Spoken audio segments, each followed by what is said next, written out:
If you're watching this, try not to blink. I'm serious. Because the moment you blink, even once, she gets closer. The girl from Brindlewood isn't a ghost. She isn't real. At least, that's what they want you to believe. But I have the footage. I have the audio. And tonight I'll show you every second of what happens when you try to survive 50 minutes without blinking. If you feel something move in the corner of your eye while listening, don't look away. Don't blink. Because that's exactly how she starts. It started on a night colder than any December I'd ever lived through. Ohio winters are unforgiving, brutal. But that night wasn't just cold. It felt hollow, like the air itself had emptied out. I was supposed to take the 1:40 a.m. train from Brindlewood Station to Columbus, a place half the state forgot even existed. The station sat between miles of dead forests and farmland, surrounded by nothing but silence and old stories. Stories locals whispered at bars but never wrote down. Stories about a girl you were never supposed to see while your eyes were open. I didn't believe any of it, until that night. I stepped into the station expecting exhausted travelers, flickering screens, maybe a vending machine humming in the corner. Instead, I found nothing. No staff, no voices. Not even the distant hum of an approaching train. Just one long empty platform, lit by a single buzzing fluorescent tube that flickered every few seconds like it wanted to die. The wind outside howled as if something massive was moving through the trees. But inside the station, there was this dead stillness, a silence so thick it felt intentional. My phone showed 1% battery. No signal. Of course. I sat on the bench and took a deep breath, my breath turning white in the freezing air. That's when I noticed the sign. A rusted, half-peeled warning bolted into the faded brick wall. Do not wait alone after 2 o'clock a.m. It was 2:11 a.m. I laughed lightly, more to comfort myself than anything. The kind of laugh you let out when you're uncomfortable and trying to feel normal. I remember thinking, why do old stations always have creepy signs? If only I knew. My eyes were burning from the cold, stinging in that way where your body naturally wants to blink. So, I blinked. And when I opened my eyes, she was there, standing at the far end of the platform. A thin, motionless girl in a soaked white dress, hair dripping down her face, head tilted too far to the left, like she'd been looking at me for a long, long time. I froze. For a moment, I genuinely thought she was a hallucination. I blinked again, because blinking is what humans do when we're confused. She moved. Half the platform closer. Instantly. No footsteps. No sound. Just closer. My throat tightened. My breath caught. My hands began to shake. I whispered to myself, "What the hell?" My eyes were burning again, but something in my brain screamed, "Do not blink." I swallowed hard and stepped backward. The platform groaned under my boots. Her face remained hidden behind her dripping hair, but her breathing, if that's what it was, echoed through the station. Slow. Wet. Rattling. Then something else happened. Something so slight I almost missed it. She smiled. Not a full smile, just the beginning of one. A small twitch at the corner of her mouth. It was like watching a corpse try to remember how to be human. My grandmother's voice rang through my head out of nowhere. Words she told me when I was 6. Never let the girl finish her smile. If she does, your eyes will stay open forever. I thought it was just a bedtime story.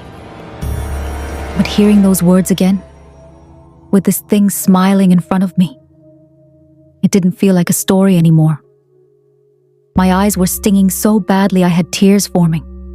The cold made every tear freeze instantly as it slid down my cheeks. I whispered, "Don't blink. Don't blink," like a desperate mantra. But my eyelids, they're muscles. Muscles get tired. No matter how much willpower you have, you can't fight biology forever. I felt my lashes tremble, felt the dry sting deepen, felt my eyes start to close. No! I gasped and forced them open again. But she noticed. She tilted her head further, farther than any human neck could bend, farther than bone allows. Her jaw twitched, her fingers curled in slow, unnatural jerks. I stepped back. She stepped forward. But only when I blinked. One blink, one movement, closer, closer, closer. My vision blurred as my eyes dried out. My sight doubled.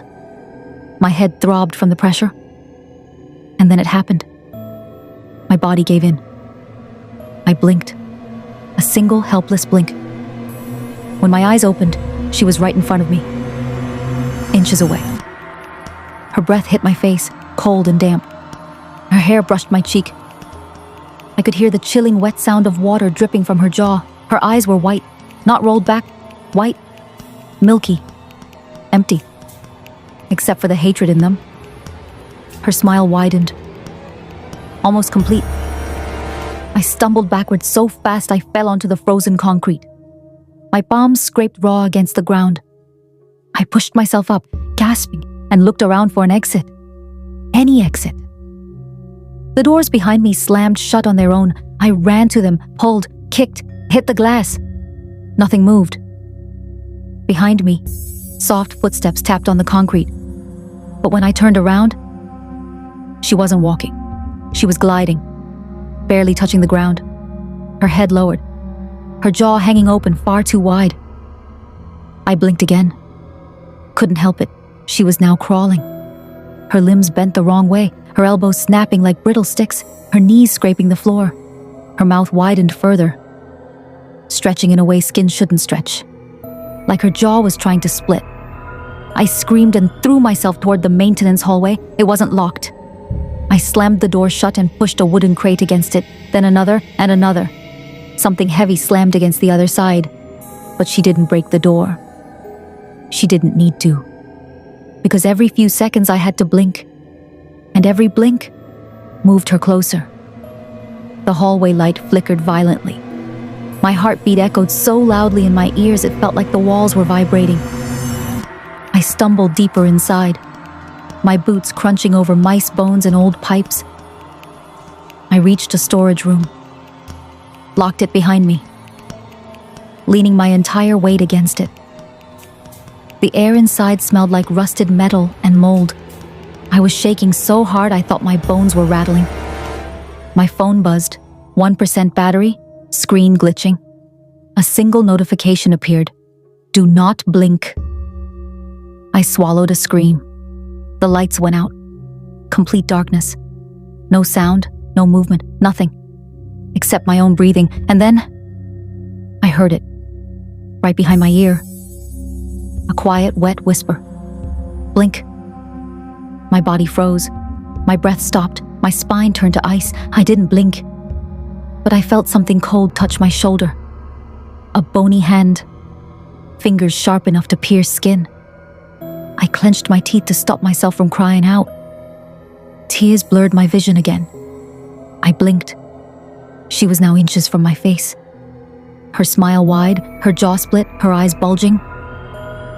She raised one finger slowly and dragged it across my cheek, leaving a cold, burning line. I ran. I didn't look back, didn't blink, didn't breathe.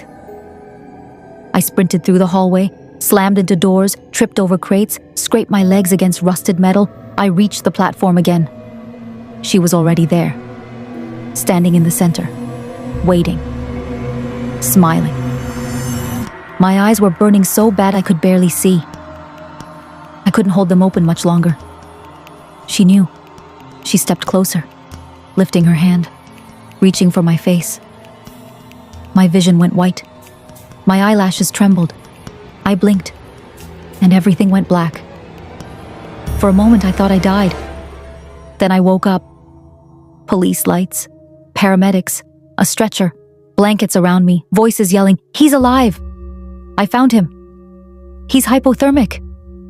I blinked, and she wasn't there. They told me I was found unconscious on the tracks,